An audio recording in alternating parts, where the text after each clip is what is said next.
Buenos días. Qué bueno verlos otra vez.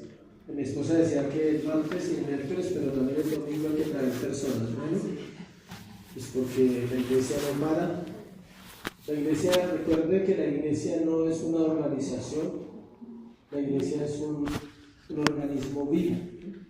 Y la iglesia se reproduce por aquellos que están vivos. O sea, un muerto no puede reproducirse porque está ¿qué? Muerto. Entonces la iglesia se reproduce con los creyentes que han recibido la vida de Cristo en su corazón y a su vez comparten a otros, y el mismo Cristo le da vida a otras personas, no el creyente. Les hago esa aclaración. Cuando yo le hablo a otra persona de Jesús, yo no le estoy dando vida, estoy teniendo fe en Cristo, que Él le puede dar vida a esa persona como un día lo hizo conmigo. Algo que la iglesia ha perdido en los últimos años es el evangelismo. O sea, algunos evangelizan mucho, pero mal. O sea, con principios equivocados, ofreciendo a la gente un evangelio de prosperidad y de salud. Las dos cosas que más le interesan al ser humano sin Dios es la salud y la prosperidad, no les interesa nada más. Y ese evangelio se propaga día y noche. Hay campañas, hay eventos, hay de todo para propagar ese tipo de evangelio de prosperidad y de salud. El evangelio de Cristo no se propaga casi. Uno no entiende, debería ser al contrario, sino que se propagara. Pero ¿por qué no se puede evangelizar bien el evangelio de Cristo? Porque demanda valor. Demanda decirle a una persona que está muerto, y no todo el mundo tiene el valor de decirle eso a otra persona. Demanda decirle a una persona que necesita arrepentirse y no ir a hablarle de bienestar. Entonces, cuando uno toma la decisión de evangelizar correctamente, va a haber mucho rechazo, pero vivir ese rechazo es necesario para entender que Cristo puede hacerlo, no yo. O sea, aunque me rechace, necesito compartir el evangelio. ¿Amén? Entonces, esa es la invitación. El tema de hoy vamos a hablar un poco sobre el evangelismo, basado en el texto de Marcos 8, 27, 34. Marcos 8, 27, 34. La iglesia necesita ser reevangelizada, la iglesia de Cristo. Pensábamos que el evangelio era para los perdidos, pero el evangelio es para los cristianos. Todos los que somos cristianos necesitamos volver a escuchar ¿qué? El evangelio, las buenas noticias. Marcos capítulo 8, versículo 27 al 34. Salieron Jesús y sus discípulos por las aldeas de Cesarea de Filipo, y en el camino preguntó a sus discípulos diciéndoles: ¿quién dicen los hombres que soy yo? Ellos respondieron: unos Juan el Bautista, otros Elías, y otros algunos de los profetas. Entonces él les dijo: ¿y vosotros quién decís que soy yo? Respondiendo Pedro le dijo: tú eres el Cristo. Pero él les mandó que no dijesen esto de él a ninguno, y comenzó a enseñarles que le era necesario al Hijo del Hombre padecer mucho y ser desechado por los ancianos, por los principales sacerdotes y por los escribas, y ser muerto y resucitar después de 3 días. Esto les decía claramente. Entonces Pedro le tomó aparte y comenzó a reconvenirle. Pero él, volviéndose y mirando a los discípulos, reprendió a Pedro diciendo: quítate de delante de mí, Satanás, porque no pones la mira en las cosas de Dios, sino en las de los hombres. Vamos a orar. Padre, muchas gracias por esta mañana. Gracias una vez más por tu amor y tu misericordia con la iglesia. Ayúdanos a comprender, Señor, esta mañana tu palabra. Abre el entendimiento, Señor, que a veces está velado para este tiempo, Dios.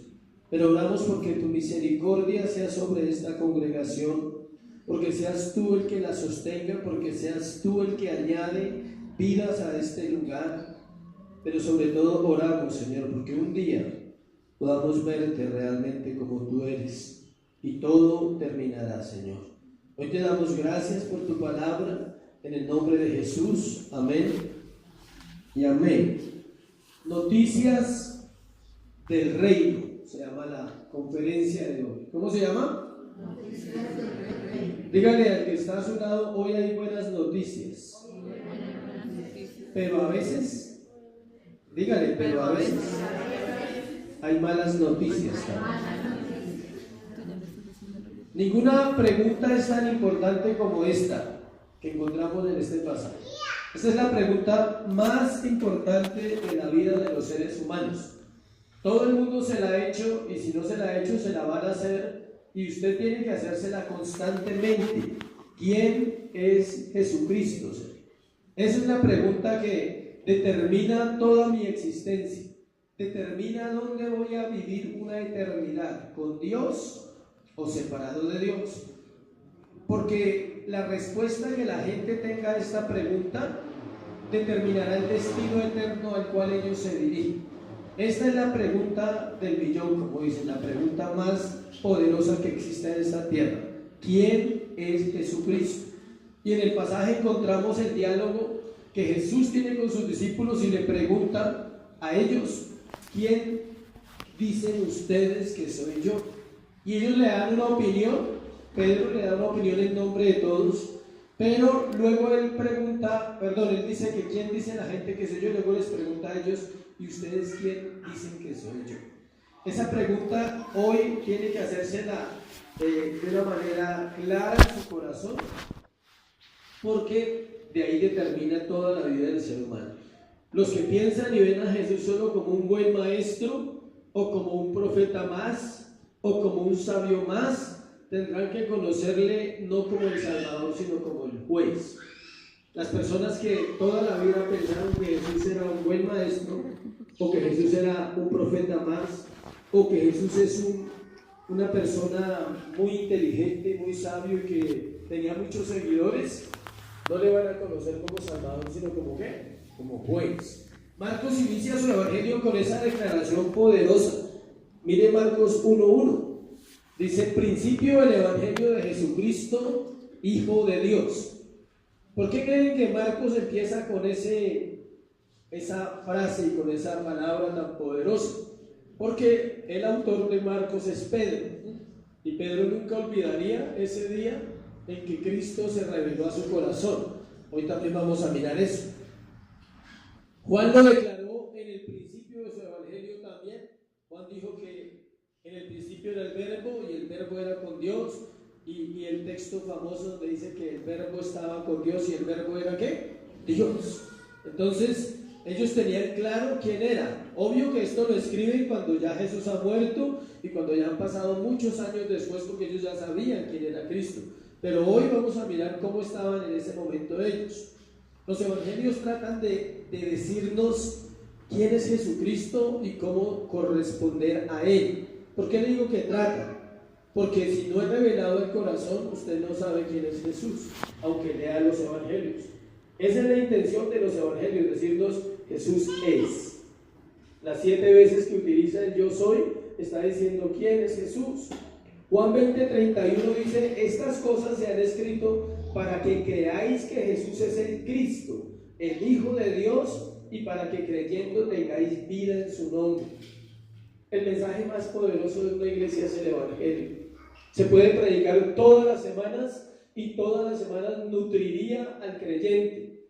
Así no se hable de otros temas, del matrimonio, del sexo, de la familia. Es importante hablar, pero el evangelio nutre el alma del creyente, porque es Cristo hablando a la iglesia diciendo: yo soy el centro del evangelio, Jesucristo. Primera de Juan 5:20 dice: el verdadero Dios y la vida eterna. El verdadero Dios, no es exacto el versículo así, pero en ese versículo dice esas dos frases: que Él es el verdadero Dios y la vida eterna. El viaje hacia la cruz está más cerca cada vez en el pasaje donde vamos. Para los que vienen en la secuencia, encontramos un diálogo del Señor con sus discípulos, y Pedro como protagonista y como antagonista. Siempre el hombre se llevaba su fama, ¿no? Es protagonista, pero también se convierte en un momento dado ¿en qué? En antagonista, porque es protagonista de la revelación de Cristo, y luego es antagonista porque luego quiere convencer a Jesús que no vaya a la cruz. Entonces, a veces nos pasa así a nosotros. Todo eso vamos a aprender hoy. Escuchen, las noticias del reino son cambiantes, por eso el tema se llama Noticias del Reino. Algunas nos hacen suspirar de alegría y paz. ¿Sí? ¿Cuántos han recibido una buena noticia de parte de Dios? Nadie, bueno, toca orar por eso. ¿Cuántos han recibido una buena noticia de parte de Dios? Y eso produce ¿qué? Suspirar, alegría. Uno dice, wow, o sea, Dios está obrando. Cuando tú recibes respuesta de una oración, esa es una respuesta, esa es una noticia del reino. Otras nos dejan pensando si realmente somos creyentes y si vale la pena servir al Señor.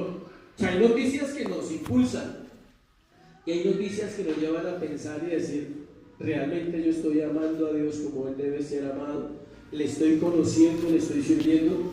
Solo miraremos dos partes en este pasaje, dos puntos hoy. Una, la confesión de Pedro, que es algo poderoso, y la otra, la reprensión a Pedro. O sea, vamos a ver dos noticias. En dos noticias vamos a estudiar el pasaje. Ambas suceden en el mismo momento y nos dejan grandes enseñanzas para nuestra vida cotidiana.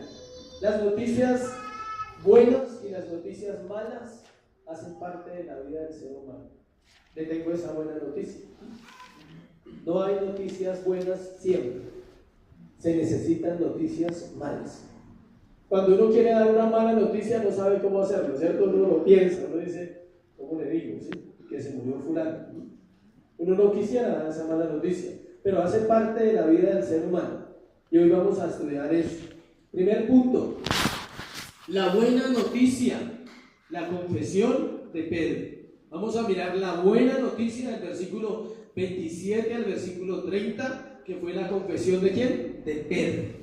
Hay noticias buenas y noticias malas, pero no importa en cuál de los grupos están las noticias, siempre producirán reacciones.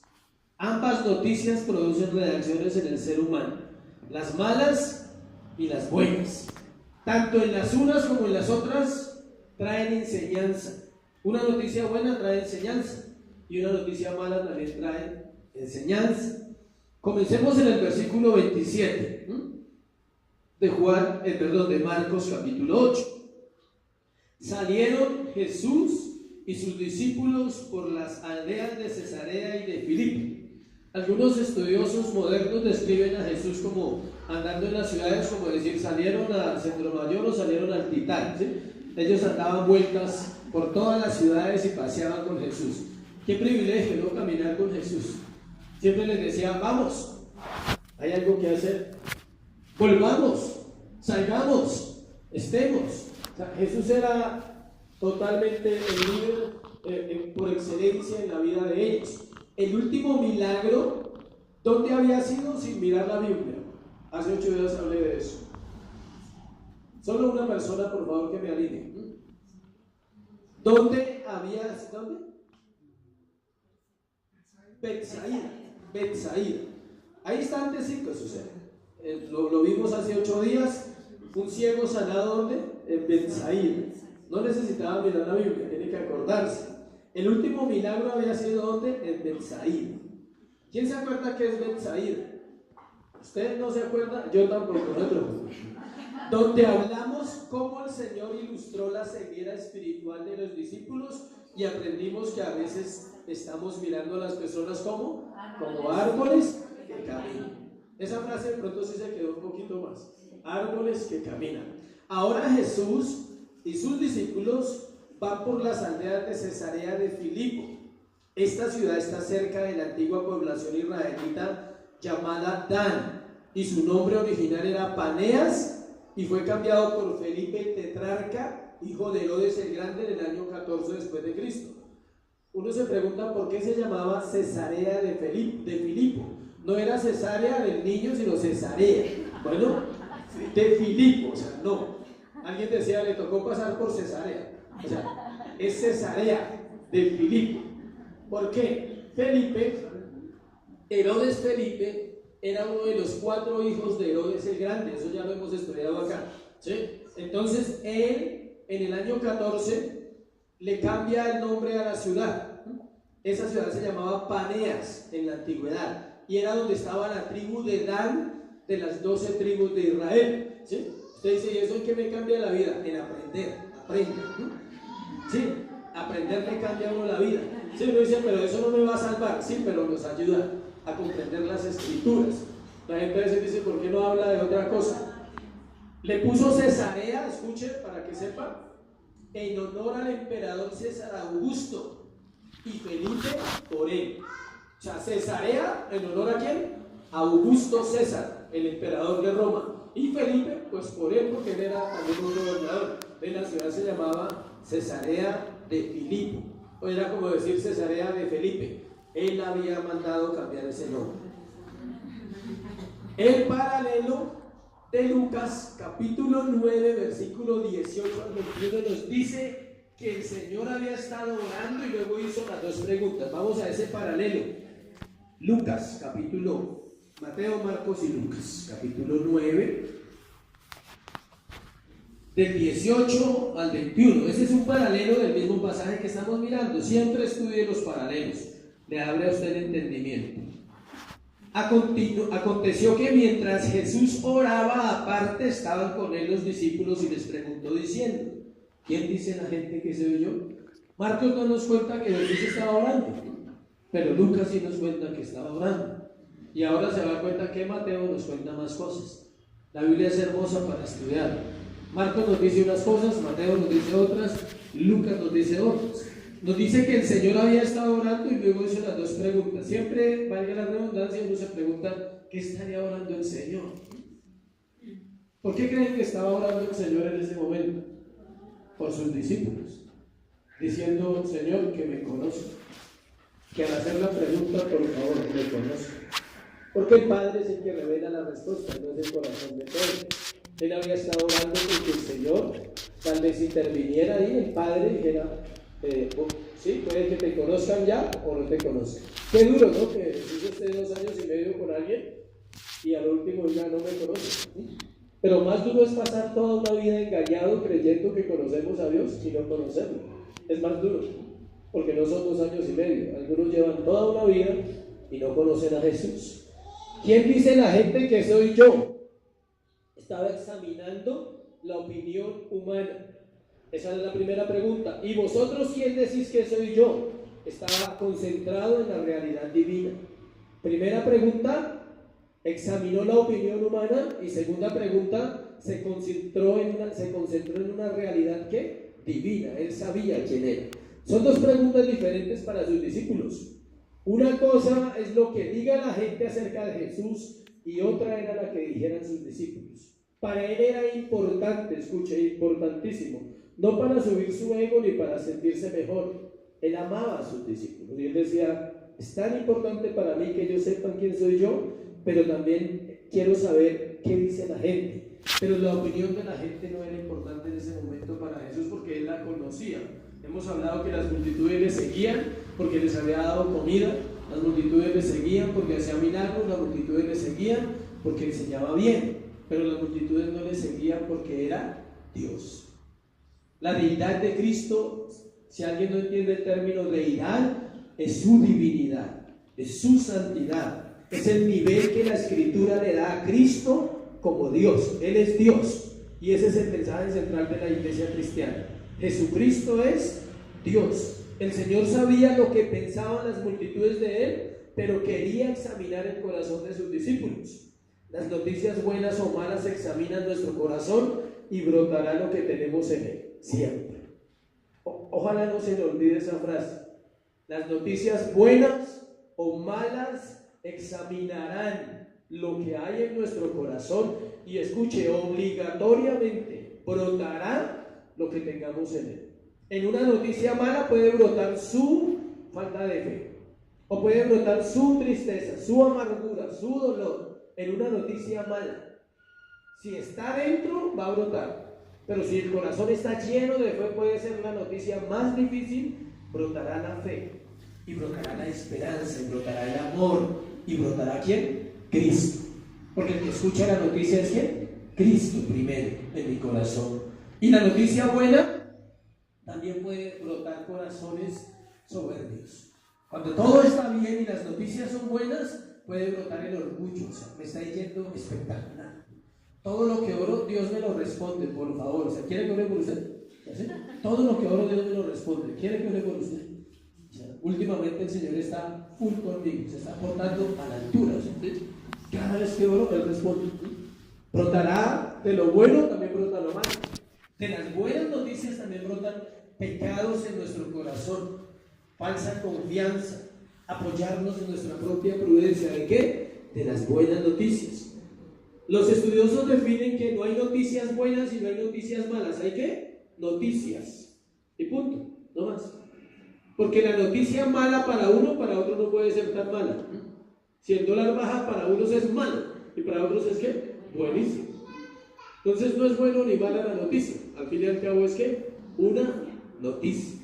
Cuando habla de hombres, cuando acá dice en el versículo 27, volvamos al texto de Marcos 8, salieron Jesús y sus discípulos por las aldeas de Cesarea de Felipe o de Filipo. En el camino preguntó a sus discípulos diciendo: ¿quién dicen los hombres que soy yo? Cuando habla de hombres se refiere a las multitudes y toda persona que lo hubiera escuchado en ese tiempo. Versículo 28. Ellos respondieron, unos Juan el Bautista, otros Elías y otro alguno de los profetas.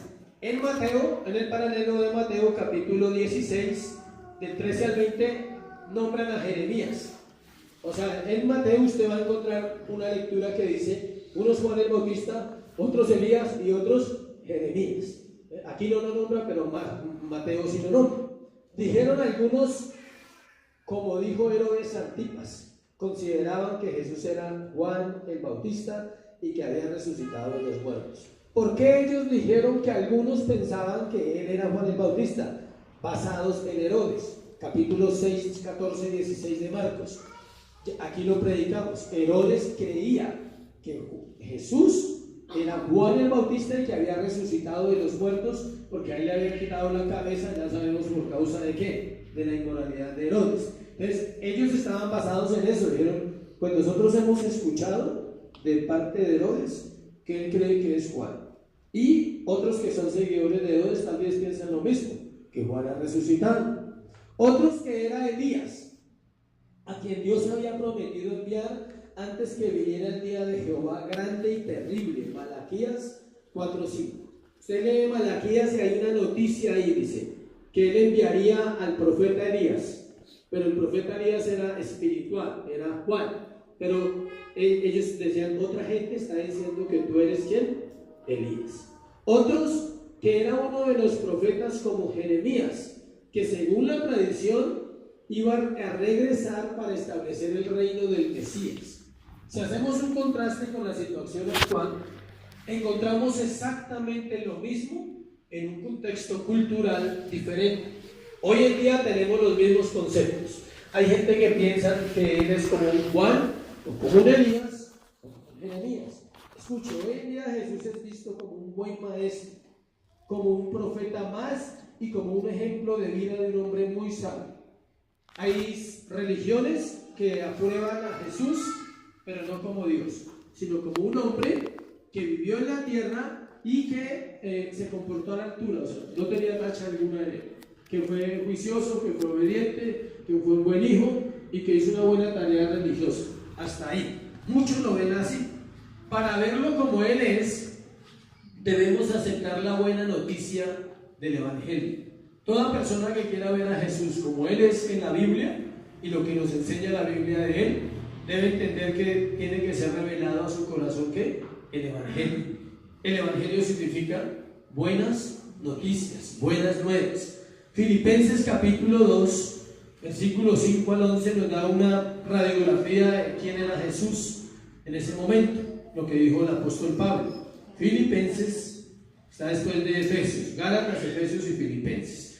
Capítulo 2, versículos 5 al 11 dice: haya pues en los cristianos, se podría decir, este sentir que hubo también en Cristo Jesús, el cual siendo en forma de Dios no estimó ser igual a Dios como cosa que aferrarse, sino que se despojó a sí mismo, tomando forma de siervo, hecho semejante a los hombres, y estando en la condición de hombre, se humilló a sí mismo, haciéndose obediente hasta la muerte y muerte de cruz. Toca leerlo todo.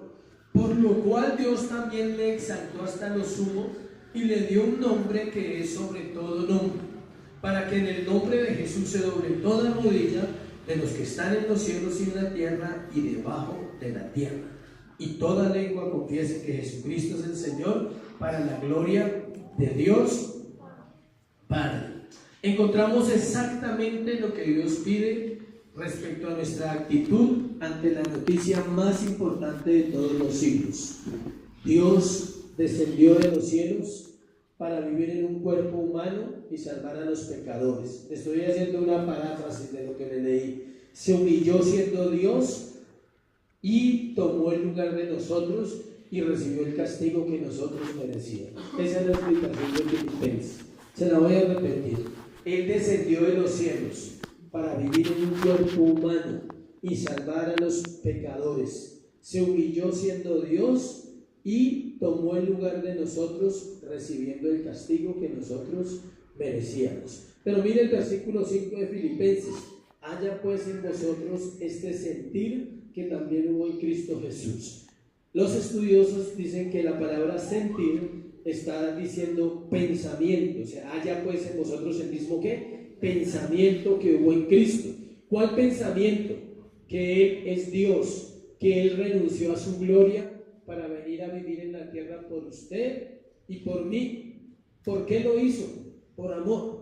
¿Por qué lo hizo? Porque es la buena noticia, la máxima noticia que hay en la tierra es Él, y Él quería que el hombre entendiera, pero no había otra forma. En la escuela estamos aprendiendo cómo nos cuesta entender las Escrituras, ¿cierto? El jueves vimos el tema que se llama la claridad de las Escrituras, y no hubo tantas preguntas, entonces quedó ¿qué? Claro. Eso me gustó. Esa era la meta, que no hubiera tantas preguntas, porque si no hubiera quedado confusión, pero quedó claro. La gente quedó claro que la Biblia es ¿qué? Clara, que no tiene confusiones. Y usted lee este pasaje. Ayer hablábamos con alguien de la diferencia en cómo Jesús fue engendrado.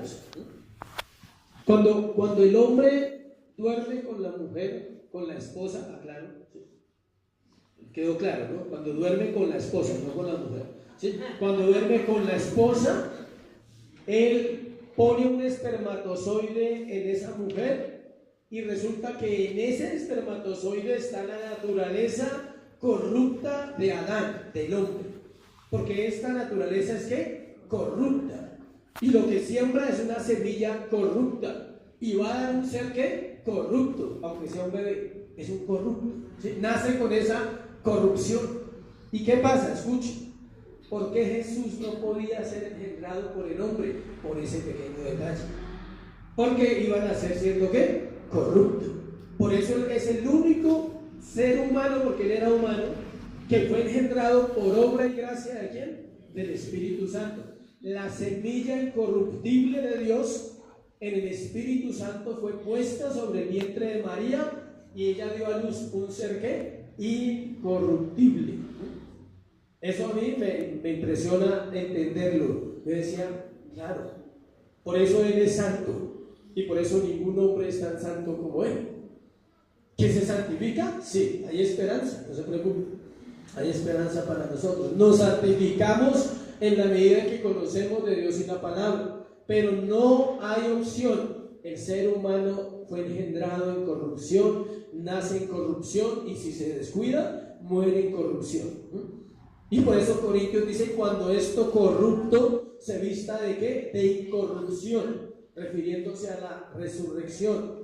Siendo Dios, tomó el lugar de los hombres para quitarnos la naturaleza corrupta y darnos una naturaleza nueva y enseñarnos a vivir en Cristo, para redimirnos y llevarnos a una relación con el Padre. Escuchen, no lo veremos como Él es hasta que nos relacionemos con Él según las Escrituras, no según nosotros. Hay un problema en la iglesia, y es que uno quiere conocer a Dios a la manera de uno, y Dios solamente se conoce a la manera de ¿quién? De Él, porque Él es el que inicia la relación porque Él es el que pone el querer como el hacer por su buena voluntad, porque Él termina la obra que empezó en nosotros, Filipenses 1:6. Estoy diciendo solo versículos de la Escritura. Porque la buena obra que comenzó la terminará y la perfeccionará hasta el día de Jesucristo, porque su naturaleza divina fue puesta en nosotros. Entonces por eso Él inició la relación, y no hay una forma de relacionarse con Jesucristo a no ser conforme a las Escrituras. El resto es ritual y religión. El resto es misticismo y paganismo. ¿Sí sabía que la iglesia está llena de paganismo en prácticas? Que la gente cree, algunos creen que se alzan las manos más que otros, son más santos. O sea, no tiene que ver con eso. La santidad se mide en el corazón, en la actitud, en la reacción ante la noticia. Ante la noticia de la vida que no es agradable, pero tienes la fe en Cristo y dices: yo sigo, creo, tengo claro en quién he creído, sé que Él es Dios, sé que no me va a defraudar. Amén. Para muchos el cristianismo es obsoleto, solo es un grupo de personas llamados a la antigua que hablan de valores y que quieren cambiar al mundo con la fe, porque han tenido vidas difíciles. Eso es el cristianismo para el mundo. El cristianismo no habla de valores, escuche. Si usted cree que en la iglesia se enseña valores, en la iglesia no se enseña valores, se enseña vida, porque Cristo es ¿qué? Vida. Hablan la verdad, en la iglesia se habla la verdad acerca de Dios y del corazón de los hombres. La Biblia nos dice que el hombre sin Dios está perdido y que solo en Jesucristo hay salvación. Eso dice la Biblia en Hechos 4:12. Porque no hay otro nombre en la tierra dado a los hombres en el cual haya salvación, solo Jesucristo, o sea, no más. No hay otra salvación. El concepto de los hombres acerca de Jesucristo está basado en su propio corazón, pero el concepto correcto debe estar basado en la palabra de Dios que lo revela a Él. No hay otra manera. En una relación que debemos vivir a diario para seguir conociendo. No conoces a Dios en 3 reuniones, ni conoces a Dios 2 horas los domingos. No, esa es una noticia también que tengo hoy. Hoy es el día de las noticias. O sea, no lo conoces 2 horas el domingo durante 20 años. No lo conoces. Lo conoces cuando tu relación es continua con Él y con la palabra. Ahí lo conoces. Ahí aprendes a escuchar como Juan los latidos del corazón de Jesús. Y Él te puede hablar y decir en una mañana o en una tarde, decir: no tienes compasión, como yo tenía compasión por las almas. Es el corazón de Jesús hablándonos en Mateo 9:35. Dice que Él recorría las aldeas y las ciudades y tenía ¿qué? Compasión por las almas, porque estaban desamparadas como quien no tiene ¿qué? Pastor.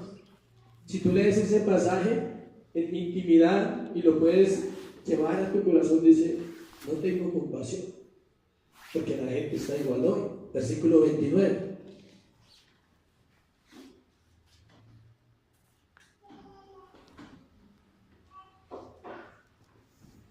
Del libro de Marcos, capítulo 8, 29. Entonces Él les dijo: ¿y vosotros quién decís que yo soy?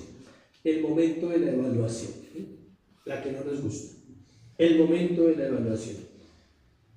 2 años y un poco más con su Señor, y Él quería escuchar qué había en su corazón respecto a Él mismo.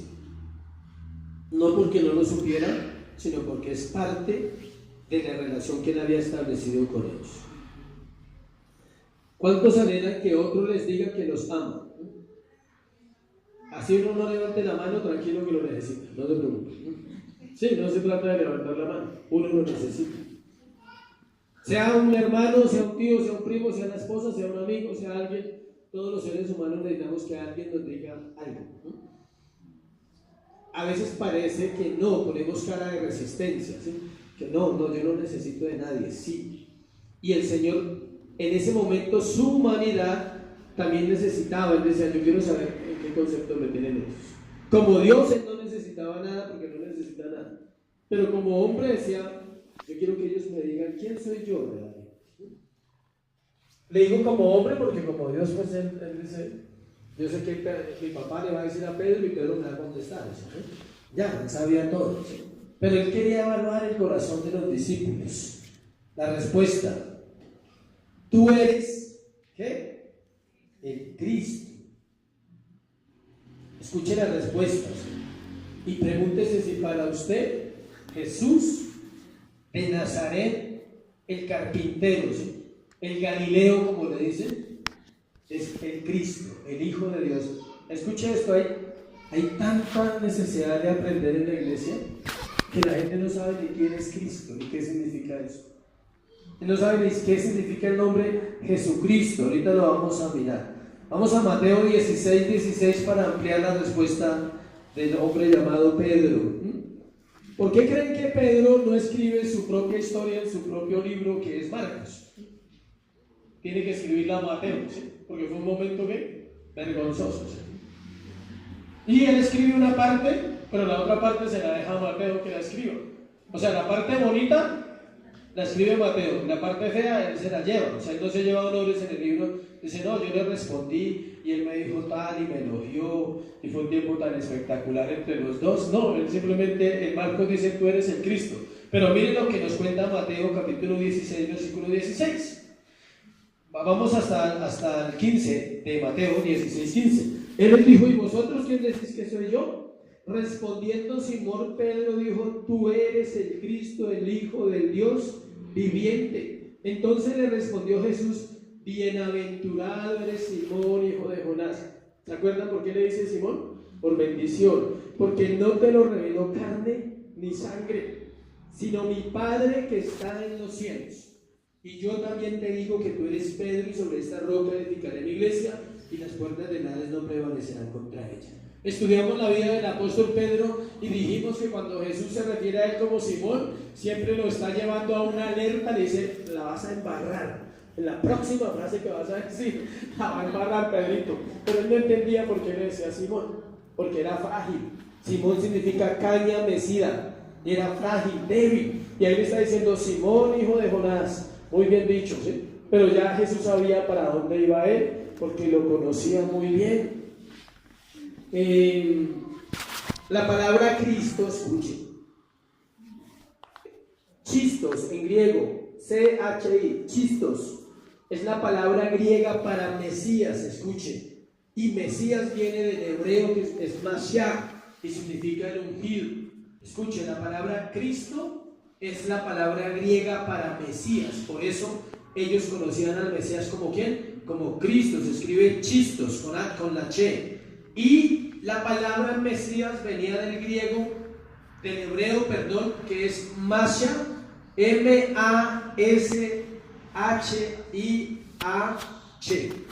Se la repito, M-A-S-H-I-A-H,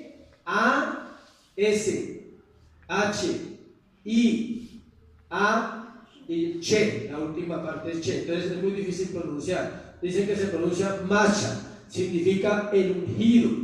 Y se usaba para los reyes ungidos por Dios. Hay gente que no sabe qué significa la palabra Jesucristo. Ahí está la explicación. ¿De dónde viene Cristo? Significaba, Jesús era el nombre humano, pero Cristo significaba el Mesías. Y el Mesías en hebreo viene de esa traducción que estamos hablando. Y se usaba para hablar de los reyes ungidos por Dios. Cuando Dios mandaba a ungir a un rey, se usaba esa palabra como si fuera un Cristo.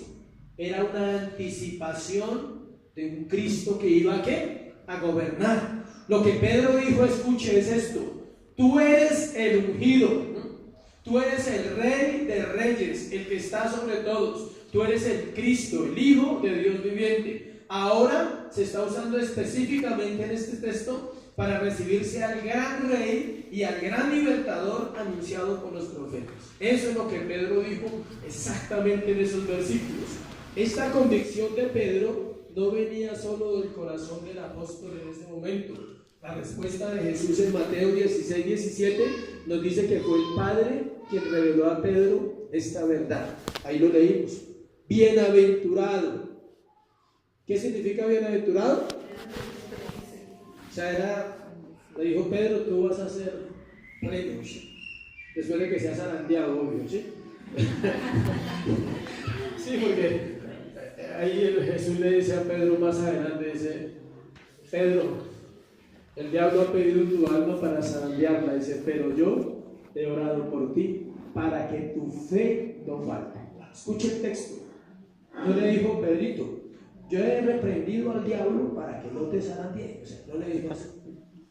Y yo hablé con el diablo y le dije, no lo puede tocar. No, nunca. Él dice, el diablo pidió tu alma para zarandearla y no hay problema, Pedro, vas a ser zarandeado. ¿Sí? Pero yo he orado por ti para que tu fe no falte. O sea, en medio del zarandeo, que no falte la fe. Sí, porque uno a veces no quiere la zarandeada, pero una zarandeada sin fe es terrible. Con la fe pasa, esto pasa. ¿Listo? ¿Vamos hasta ahí bien? El Padre, mire Juan 6:44. Juan 6:44 nos dice por qué Jesús elogia esa respuesta del apóstol Pedro. Juan 6:44. Mire la respuesta tan bonita que uno encuentra acá. Ninguno puede venir a mí si el Padre que me envió no le trajere, y yo le resucitaré en el día postrero. Ahí está la respuesta. Jesús se puso contento, dijo, uy, este ya es mío. El Padre lo trajo y este ya es salvo. Por lo menos de los 12, este ya entendió. ¿Sí? Y ahí dice, nadie puede venir al Hijo si no es traído por el Padre, y viceversa. Nadie va al Padre si no es a través de ¿quién? Del Hijo. Se llama la unidad de la Trinidad, pero ese no es el tema de hoy. Juan 6:44. Es claro que nadie podría venir a Jesús si el Padre no lo atrae. Eso era también para sus discípulos. Segundo punto, la otra buena noticia y la confrontación a Pedro. Entonces ya vimos la primera noticia, ¿cuál era? La confesión de Pedro era la buena noticia. No le quise poner la mala noticia, porque algunos comentaristas tienen en estos estudios la mala noticia y la confrontación de Pedro. Pero ya le voy a decir por qué no le puse la mala noticia. La otra buena noticia y la confrontación de Pedro, versículo 31 al versículo ¿qué? 33, para terminar ese punto. Escuche la otra buena noticia. Comenzó a enseñarles que le era necesario al Hijo del Hombre padecer mucho y ser desechado por los ancianos, por los principales sacerdotes y por los escribas, y ser muerto y resucitar después de 3 días. Anunciar que alguien va a morir siempre ha sido tomado como una mala noticia. El anuncio de la muerte de Jesús también fue tomado como una mala noticia, pero por sus discípulos. Pero escuchen, cuando en realidad era la noticia importante también, que Cristo iba a morir y era necesario que él muriera. El anuncio de la muerte de Jesús no era una noticia más, era la gran noticia, y es una buena noticia. En ese momento era una buena noticia porque había redención para nosotros. Vamos a hablar un poquito de la muerte a un nivel cultural, de lo que la muerte representa para nuestra cultura. Se piensa que la muerte es el fin de todo. Acá, en esta cultura colombiana estamos hablando. Aún en Latinoamérica, ¿no? Toda Latinoamérica, y aún en la gran mayoría de culturas, son muy pocas las culturas donde se celebra la muerte. ¿Sí sabían? Que hay culturas donde se celebra la muerte, se hace fiesta durante 7 días, se come y se bebe a costillas del muerto. Aquí toman y hartan, ¿sí? Pero allá comen y beben, bailan, escuchan canciones y hacen toda una celebración porque la persona murió. De hecho, en las culturas indígenas también se celebraba la muerte porque pasaba ¿a dónde? Al más allá. Y el más allá es no sé dónde. Sí, porque esa era la explicación de los indios. ¿Dónde queda el más allá? No sé dónde, pero es el más allá. La muerte se ha estigmatizado como algo terrible, como el acabose de todo. Se acabó, no da más.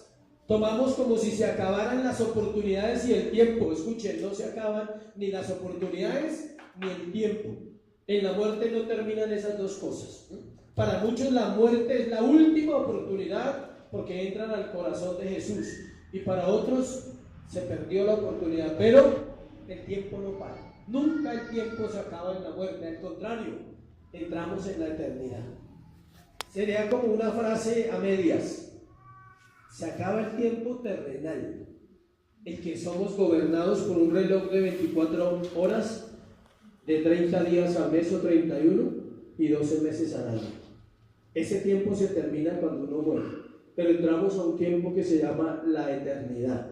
Y en la eternidad no existe el tiempo, no hay. Allá no hay tiempo, el tiempo está aquí en Bogotá. Allá no hay tiempo, simplemente hay ¿qué? Eternidad. Es muy difícil definir la palabra eternidad, donde no hay ayer y no hay hoy y no hay mañana. Es un estado neutro en cuanto a los tiempos humanos. No se maneja con el ayer, no se maneja con el hoy y nunca se manejará con el mañana. No hay fechas. En la eternidad no hay fechas. Para Dios no existen fechas. ¿Hace cuánto fue que creó el hombre? No. ¿Hace cuánto fue que creó los cielos y la tierra?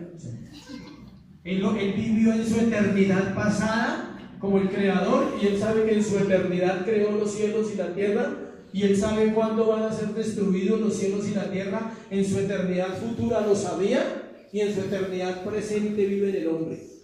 ¿Sí me explico? Él vive en el hombre en su eternidad ¿qué? Presente, Él. Y usted vive en su tiempo presente en Dios. Procura vivir en Dios en su tiempo ¿qué? Presente. Él vive en su eterno presente en nosotros. Es espectacular que Él vive en nosotros en su eternidad. Y en su eternidad futura ya nos ve salvos. Y en su eternidad pasada nos redimió, dijo, los salvé. Entonces, entenderlo es un poco difícil. Pero la muerte no es el final. Si Cristo no hubiese muerto y resucitado, seríamos los más dignos de conmiseración. Dice 1 Corintios capítulo 15, versículo del 3 al 4. Vamos a mirar un poquito de la resurrección. Es importante de todo esto porque nos da una idea clara de la noticia que Él les estaba dando a ellos. 1 Corintios capítulo 15, versículo 3 al 4. Porque primeramente os he enseñado lo que asimismo recibí, que Cristo murió por nuestros pecados conforme a ¿qué? A las Escrituras. Y mire el versículo 4.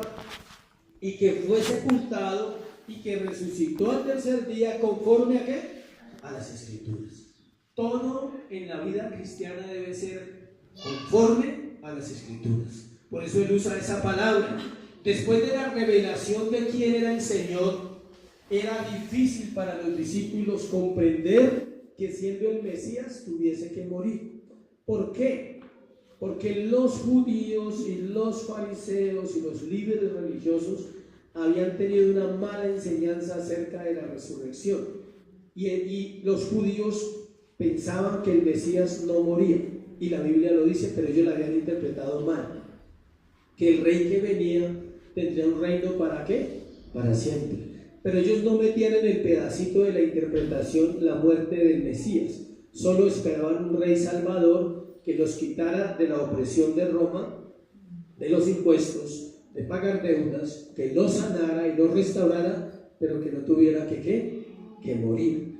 Aparte de ser una noticia, es una enseñanza. Mire lo que dice ahí Marcos capítulo 8, versículo 31. Dice, ahí donde empezamos. ¿Comenzó a qué? A enseñarles.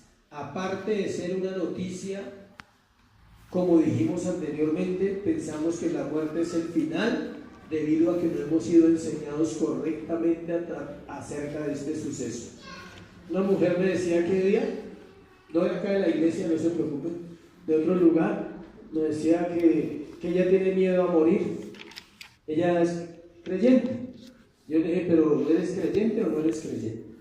Me dijo, sí, pero me da mucho pánico. O sea, cuando siento que me puede pasar algo, algún accidente, alguna situación peligrosa, entro en un estado de pánico real, donde me da miedo morir. Entonces hablamos y indagué un poco en su corazón, y ella dice que de pronto fue después de la muerte de la mamá, que fue hace poco, que ella recuerde que cada vez que se acuerda, valga la redundancia, piensan que morir es muy difícil. Entonces le explicaba que una de las características de un cristiano verdadero es que ya no teme morir. O sea, si alguien teme morir, evalúe su salvación. Así de sencillo. No puede haber temor en un creyente renovado, en un creyente lleno del Espíritu. ¿Por qué? Porque está a punto de pasar a la gloria.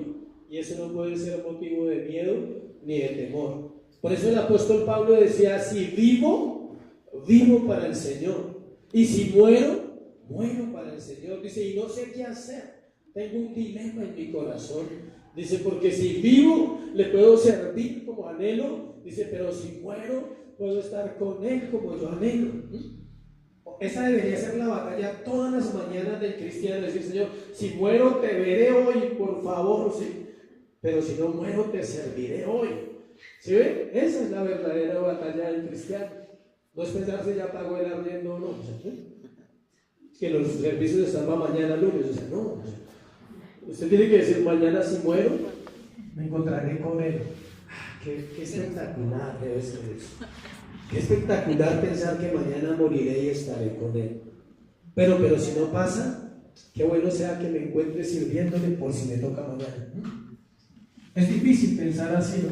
Se necesita un concepto tan claro de la muerte, que la muerte no es un castigo, que la muerte no es el final, hablando para los creyentes, y era lo que Jesús trataba de explicarle a ellos. En Juan 14, es el capítulo que se usa para las exequias, cuando vamos a predicar en unas exequias, y dice, no se turbe vuestro corazón, creéis en Dios, creed también en mí. En la casa de mi Padre muchas moradas hay, he aquí voy a preparar lugar para vosotros, y donde yo estaré, vosotros también estaréis. Esa es la frase como sublime para quitarles a ellos el temor y decirles, no se afanen, o sea, no se preocupen, alégrense que yo tenga que morir, porque si yo muero, ustedes van a morir también en Cristo y van a ser resucitados. Dice, voy pues a preparar morada para vosotros, y donde yo estoy, vosotros también ¿qué? Estáis. ¿Dónde estaba Él? Con el Padre. Y Él dice, ustedes van a estar con el Padre. En realidad nacimos para morir, iglesia. Si alguien no nació para morir, puede salir. ¿Sí? Es así. Si alguien dice, no, yo no entro en ese grupo. O sea, todos nacimos para ese propósito. ¿Para qué? Para morir. Nadie puede evitar ese momento. Usted puede ser impuntual a todas las citas. De hecho, hay muchos aquí. Pero usted tiene que entender que ese día usted va a ser puntual. 9 en punto de tal día. Usted no va a llegar tarde. Y ese día no va a tener excusas para decir, es que fue que. No, llegará puntual. Es la cita más puntual del hombre, la muerte. Irrevocable es eso. La muerte está en el tiquete llamado vida. Si usted no lo ha visto, mire y verá. Al final, en letra chiquita, letra menuda, dice, morirás. Hebreos. Está establecido para los hombres que mueran una sola vez. Y después de esto, el juicio.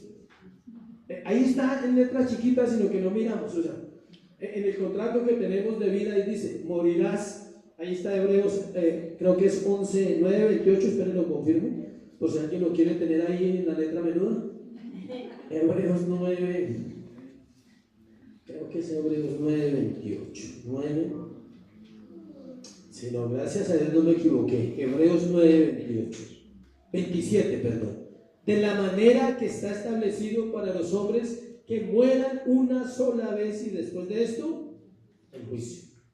Pero abajo le leo la otra para que se motive. Así también Cristo fue ofrecido una sola vez para llevar los pecados de muchos, y aparecerá por segunda vez en relación con el pecado para salvar a los que en Él esperan. Pero hablar de la muerte de Jesús, ahora pasamos ahí.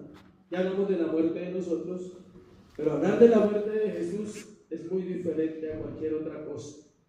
Es un suceso que marcó la humanidad, la partió en dos, porque usted encuentra en todos los libros de la historia antes de Cristo y después de Cristo. No está antes de Mahoma, ni antes de Buda, ni antes de Gandhi, ni la reverenda, nada, o sea, nada. No es antes de nadie. Ningún hombre ha podido llegar al punto de partir la historia en todos los sucesos que han pasado. Antes de Cristo y después de Cristo. Su muerte marcó la humanidad.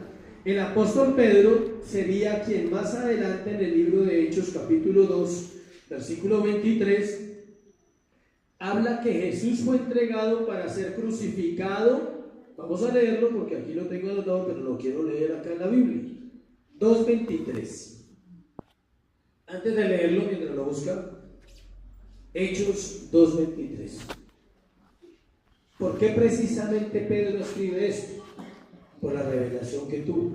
Porque él fue el que recibió la revelación primero de los 12 apóstoles de decir, tú eres el Cristo. Entonces él escribe esta parte donde dice, a este, hablando de Jesús, entregado por el determinado consejo y anticipado conocimiento de Dios, prendisteis y matasteis por manos de inicuos, crucificándole. El mismo Pedro es el que habla en el libro de Hechos cuando él está predicando acerca de cómo fue la muerte de Jesús. Jesús no es el mártir del Calvario, iglesia. Él no es el mártir del Calvario como algunos lo hemos conocido. Él es el Cordero de Dios que quita el pecado de Dios. La palabra mártir del Calvario no está escrita en la Biblia, por tanto Jesús no es el mártir del Calvario. Él es el león de la tribu de Judá que venció la muerte. Él es. Su muerte no fue la derrota de Dios. Su muerte fue la victoria de Dios. ¿Para darnos qué? Vida. Oseas 13:14. Es uno de los textos que más me ha gustado y me ha impresionado hace años en cuanto a la muerte. Oseas 13:14, lo tengo señalado acá en mi Biblia con resaltador. Dice, de la mano del Seol los redimiré, los libraré de la muerte. Oh muerte, yo seré tu muerte y seré tu destrucción. Oh Seol, la compasión será escondida de mi vista. Dice que él vencerá la muerte, dice, no tendré compasión de la muerte. Lo que vimos fue en el discipulado. Hablamos de que la muerte es una personalidad y que la muerte también es un ¿qué? Un lugar, un estado de muerte y una personalidad. En Apocalipsis dice que la muerte salió en un caballo y que detrás de la muerte iba el Hades. Si monta en caballos, ¿por qué salen? Y si no, no salen. Claro, así dice en Apocalipsis, eso lo vimos en el discipulado. Pero en este texto está hablando de la redención del pueblo de Dios, el pueblo de Israel, y está hablando a futuro cuando dice, muerte, yo seré tu muerte. ¿Qué fue lo que hizo la muerte de Jesús? Escuche bien, matar la muerte. Difícil de explicar eso, ¿cierto? ¿Cómo se mata la muerte? Pues el dueño de todo lo puede hacer, es el único que podía hacer. El dueño de la vida y de la muerte lo podía hacer. Y él mató, dice, muerte, yo seré tu muerte para redimir. Ahí dice, en este pasaje de Oseas, es la revelación del Redentor. De la mano del Seol lo redimiré. Seol significa lugar de los muertos. Y la muerte es la que lleva a los impíos al lugar de la muerte. A los cristianos no. La muerte no nos puede recoger. A nosotros nos recogen ángeles, que es diferente. ¿Sí sabía eso? Cuando un creyente muere, la muerte no lo puede recoger. Si la ve, escuche, es diferente. La tiene que ver, porque no puede romper el proceso humano, el proceso físico, no lo puede romper, tiene que encontrarse con la muerte. Pero ahí es donde exclama el apóstol Pablo y dice, oh muerte, dice, ¿dónde está, oh muerte, tu aguijón? ¿Dónde, oh sepulcro, tu victoria? Porque sorbida es la muerte en Cristo. O sea, usted no es tocado por la muerte, la ve porque tiene que cumplir un propósito, pero la muerte no toca al creyente, simplemente es recogido a un estado de vida nuevo. Amén. Esto anticipaba la redención que sucedería en Cristo Jesús. Es Dios el único que podía vencer la muerte para darnos libertad total. Entonces tenemos un contraste en este pasaje. Jesús es el Hijo de Dios viviente que vino a rescatar un pueblo que está muerto sin Él, un pueblo que peca constantemente y necesita perdón de pecados y necesita un Salvador. Escuche, pero ¿por qué los discípulos no comprendían la noticia de la muerte de Jesús? Era debido a las malas interpretaciones que habían habido del Antiguo Testamento. El pasaje más claro acerca del proceso de la cruz del Calvario se encuentra en Isaías, en el Antiguo Testamento, capítulo 52, versículo 13 al 15 y todo el capítulo 53 del 1 al 12. Ese es de toda la escritura, Si usted quiere leerlo todos los días hasta que comprenda la muerte de Cristo, se lo recomiendo. Si alguno no comprende la cruz y si alguno no comprende la muerte de Cristo, le invito a que se meta a orar con este pasaje. Isaías 52, versículos 13 al 15. Y luego arrancan, según los estudiosos, cuando escribieron Isaías, estos pasajes estaban unidos. Y cuando se hicieron las traducciones, los últimos dos versículos de Isaías 52 que pertenecían al 1 y 2 del capítulo 53, sino que en la separación lo hicieron así. Pero se estudian seguidos. Todo estudio de ese libro viene para estudiar esos 15 versículos seguidos. Entonces dice que ahí es conocido como el cántico del siervo sufriente.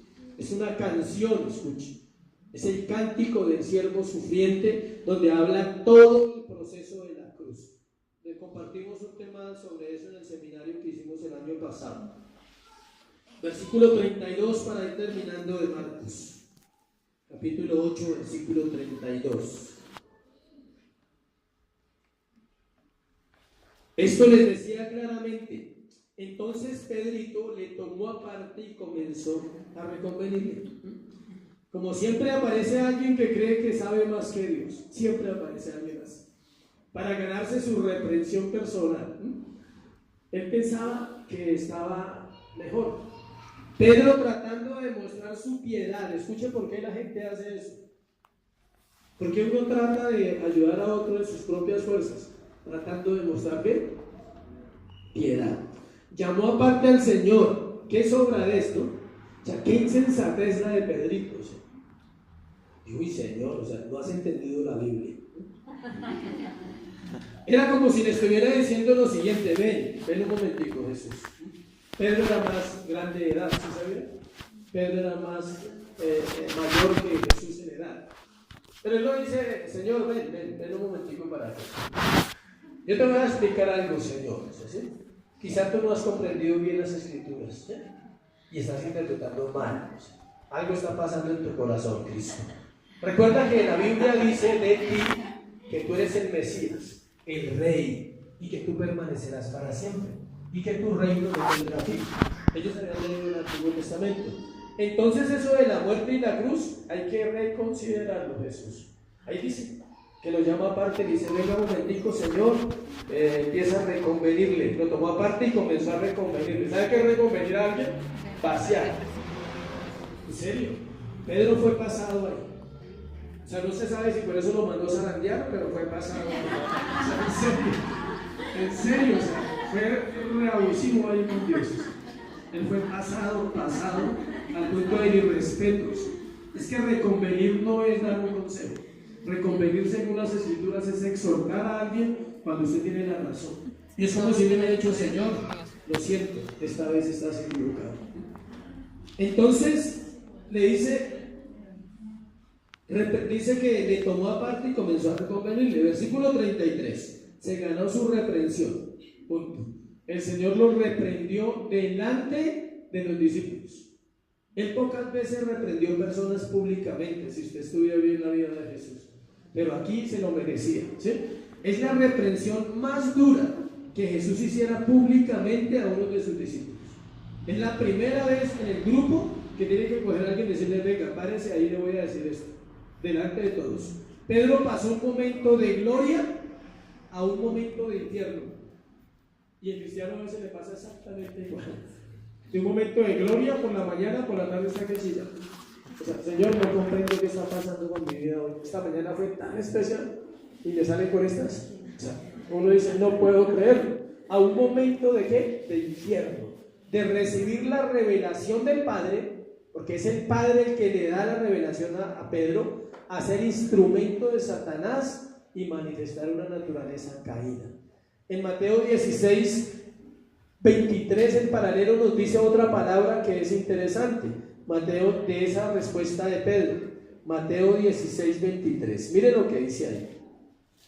Pero él, volviéndose a Pedro, le dijo: quítate de delante de mí, Satanás. ¿Me eres qué? Tropiezo. Marcos no nos dice que el Señor le habló a Pedro que era tropiezo. Mire lo que nos dice Marcos capítulo 8. Dice, quítate, versículo 33, quítate de delante de mí, Satanás, porque no pones la mira en las cosas de Dios sino en las de los hombres. Mateo nos dice que le añade esa frasecita, pones tropiezo a los hombres. Otra vez volvemos al proceso escritural. ¿Por qué Pedro no lo escribió? Porque era él, ¿sí?, el que estaba dictando este libro. Pero Mateo es más claro y dice, Pedrito fue un tropiezo en ese momento. Casi se tira todo el proceso de la salvación. Cuando somos un tropiezo para Cristo y su obra, pero es una pregunta, lo leí mal. ¿Cuándo somos un tropiezo para Cristo y su obra? Cuando ponemos los ojos en las cosas de los hombres. Y vamos a concluir con esa frase. Terminamos con esa frase, la que Jesús le dice a Pedro, en Marcos 8:33. ¿Por qué? Dice, porque no pones la mira en las cosas de Dios, sino en las cosas de los hombres. Este podría ser un sermón completo, las cosas de Dios y las cosas de los hombres, pero vamos a resumirlo. Aquí brotó el corazón de Pedro y brotó la necesidad que él tenía y brotó algo que toda la iglesia debe entender: la revelación no opaca nuestra naturaleza caída, nos va dando crecimiento, pero nuestra naturaleza sigue estando ahí y va a brotar en cualquier momento con una embarrada que no logramos comprender. Amén. Como el hombre le interesa todo lo que tenga que ver con su vida, a eso se refería Jesús. Como el hombre siempre está pensando en sí mismo, en su comodidad, en su tranquilidad, en su bienestar, en su salud y en su prosperidad. Eso pensaba Pedro. Dijo, no, Señor, pero tú eres el Mesías. ¿Cómo nos vienes a decir que te vas a morir? ¿Y nosotros qué? ¿Qué va a pasar con nosotros si somos los que hemos creído en ti? ¿Quién nos va a ayudar a pagar los impuestos? Cuando fue y sacó el pescado y pagó los impuestos. Dice, ¿quién nos va a ayudar a sanar a los enfermos? ¿Y quién nos va a ayudar? ¿Y quién nos va a enseñar si tú te mueres? Pedro estaba velado en ese momento. Poco, y dice, y nos interesa lo poco, o sea, tenemos un interés poquito en lo que tenga que ver con negación y muerte. Eso no nos interesa mucho. Ese es el mensaje que hace que la gente no vuelva a la iglesia, pero no se puede callar. Si sabe que mucha gente no le gusta que uno le diga, tienes que morir a diario, tienes que negarte al deseo pecaminoso de tu corazón, llámese como se llame. Tienes que entregar tu vida en sacrificio vivo, santo y agradable a Dios, como el culto racional que Él pide en Romanos 12 del 1 al 3. Eso es la vida cristiana. Las dos noticias muestran el cambio constante en la vida de un ser humano: una confesión gloriosa y una confesión imprudente y carnal. Y a veces somos así. Salimos de la presencia del Señor y tenemos una confesión carnal e imprudente rápidamente, por teléfono. Apenas sale usted ahora, los llaman y empieza a negar. Una confesión imprudente, carnal. Dos noticias buenas: Jesús es el Hijo de Dios viviente que vino a morir por nuestra redención y resucitar para darnos vida eterna. Entonces no hay malas noticias esta mañana. Amén. Las dos noticias son excelentes. Una, que Cristo es el Hijo del Dios viviente. Y la segunda, que tenía que morir para salvarnos a usted y a mí. Amén. Póngase sobre sus pies y vamos a orar. Dale gracias a Dios por esta palabra y que nos enseñe hoy la prudencia y la sabiduría con las noticias, pero sobre todo que tú y yo podamos confesar lo que Cristo confesó. Tú eres el Cristo, el Hijo del Dios viviente, y te damos gracias, Jesús, por morir en esa cruz por nuestros pecados. No vaya a ser lo de Pedro, por favor. No vaya a preguntarse, no, pero ¿por qué tenía que morir? ¿Pero por qué tenía que morir? A estas alturas usted no puede estar pensando eso. ¿No había otra manera de rendirnos? No. Y tampoco hay otra manera para conservar la salvación, solo a través de la muerte continua del creyente. Amén.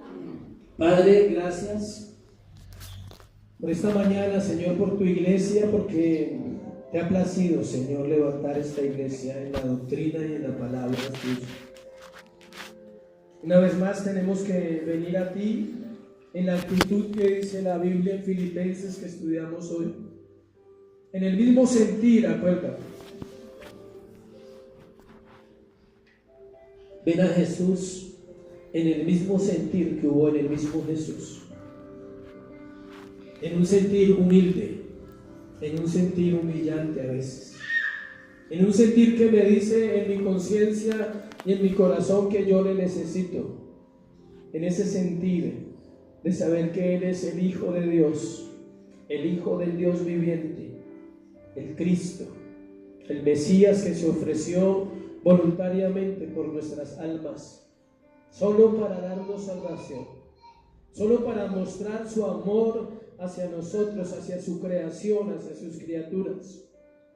Señor, hoy confesamos, como dijo Pedro, tú eres el Cristo, el Hijo del Dios viviente, Señor.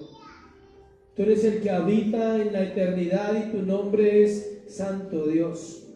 Y no hay otro nombre en esta tierra, Dios, al cual el hombre pueda rendir culto, al cual los hombres podamos acercarnos con confianza y creer que fuimos redimidos en la cruz del Calvario a través de la muerte sacrificial tuya. Y que por tus méritos, Señor, hoy tenemos entrada al trono de la gracia. Antes de entrar a mirar tu corazón en el trono, como dice la palabra, examíname, oh Dios, examíname. Mira si en mi corazón he puesto mis ojos en las cosas de los hombres y no en las cosas de Dios. Mira cuánto nuestros ojos están puestos en nuestro bienestar, en nuestro andar diario, en nuestras cosas personales, en lo mejor. Ningún hombre desea lo malo, pero porque no entiende que no hay nada malo, simplemente hay demandas como la cual dice la Biblia, es morir, es negarnos a nosotros mismos, es entrar en el altar esta mañana. Esto es un altar. Cuando Dios levanta una iglesia, constituye un altar en un barrio, en una localidad donde tú puedes venir el domingo, entre semana, a orar, a decirle: Señor, aquí está mi vida, como un culto vivo, Señor, anhelando conocerte, deseando que la palabra se haga vida en mi corazón, deseando que mi corazón comprenda, Dios, tus verdades para vivir en esta tierra, para estar preparado cualquier día de estos, Dios, para morir y estar contigo, Señor. Y no tener miedo a los hombres, y no tener miedo a las circunstancias, solo temer a ti, Jesús. Qué buena noticia, Señor. Qué buena noticia saber que moriste, Jesús, por mí. Dile gracias por esa noticia, que hoy me recuerdas que un día te hiciste hombre, Jesús. Viniste a la tierra y moriste, aunque eras Dios, lo hiciste por mí, Señor, por darme salvación. Esa es la mejor noticia que mi vida haya recibido siempre. Tu amor, Jesús. Tu amor que no tiene fin. No sé cómo está tu vida, pero puedo sentir cómo el corazón de Jesús siente la necesidad de nosotros de ser firmes en nuestra salvación, de ser sanos. Pedro tuvo que ser sano debido a tantas cosas que hizo mal. Yo te invito a que busques a Jesús, deseando conocer el amor de Cristo que Él manifestó a su pueblo y manifiesta hoy a su iglesia. Si estás pasando por momentos difíciles, solo recuerda, no hay buenas ni malas noticias, hay una noticia nomás: que Él murió, que Él resucitó al tercer día, que está sentado a la diestra del Padre, que desde allí gobierna con autoridad. Levanta tus brazos. Padre, oramos en el nombre de Jesús, en el único nombre, Dios, en el cual nos apoyamos y en el cual hay redención. Pero oramos pidiéndote: sana a tu pueblo, sana a tu iglesia. A veces no comprendemos el corazón del apóstol Pedro, pero todo lo que estudiamos demuestra que fue un hombre que quizás fue herido en algún momento y por eso actuaba así. Por eso tú lo restauras al final de su vida y lo sanas, Señor. Iglesia, hay una necesidad en tu corazón y es la sanidad de Cristo. Porque solo un hombre sano, una mujer sana puede confesar abiertamente, decir: tú eres el Cristo. Tú eres el Hijo del Dios viviente, Señor. Tú eres mi Señor. Hoy sana esta iglesia. Quita lo que impide, Jesús, que te veamos bien. Quita la ceguera, Señor. Quita la sordera esta mañana. Abre nuestro entendimiento a la verdad de la Escritura. Porque dice la Biblia, todo es conforme a la Escritura. Moriste conforme a la Escritura. Resucitaste conforme a la Escritura. Y nos das vida conforme a la Escritura, Dios. Por eso hoy tu palabra es exaltada en este púlpito, Señor. Por eso tu palabra tiene que correr en esta iglesia y ser glorificada, Señor, en los corazones. Hoy te doy gracias por este tiempo. Te doy gracias por tu gracia, por tu misericordia con nosotros, Dios, con esta iglesia. Hoy te bendecimos y te damos toda la gloria, Señor. Todo el honor, toda la honra, Dios, a ti. Todo el reconocimiento es tuyo, Señor. Llévanos con bien a casa hoy, a meditar en la palabra, a descansar en nuestros hogares, a aprovechar este domingo, este tiempo especial. Es en el nombre de Jesús. Amén y amén. Dios les bendiga, Dios les guarde.